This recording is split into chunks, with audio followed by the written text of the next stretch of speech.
જ્યારે કોઈ દર્દીને કેન્સર થાય ત્યારે મનમાં પહેલો પ્રશ્ન હોય કે મને કેન્સર કેમ થયું, એટલે કે કેન્સરના કારણો કયા કયા હોઈ શકે.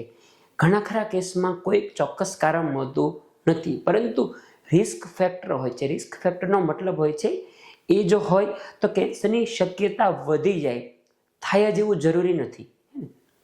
તો આજે આપણે સમજીએ ખાસ કરીને એવા કેન્સરના કારણો કે જેને આપણે અટકાવી શકીએ છીએ. એવા કારણો કયા કયા? સૌથી કોમન છે તમાકુ.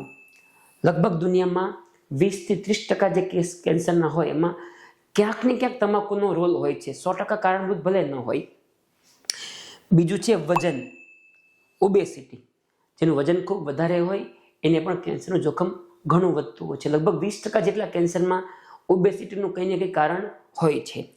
ત્રીજું છે ઇન્ફેક્શન. ખાસ કરીને અમુક ઇન્ફેક્શન એવા છે જે કેન્સર કરે. એક છે હેપેટાઇટિસ બીનું ઇન્ફેક્શન જે લીવર કેન્સર કરે, અને બહેનોમાં ગર્ભાશયના મોઢાનું કેન્સરમાં હ્યુમન પેપિલોમા વાયરસનું ઇન્ફેક્શન.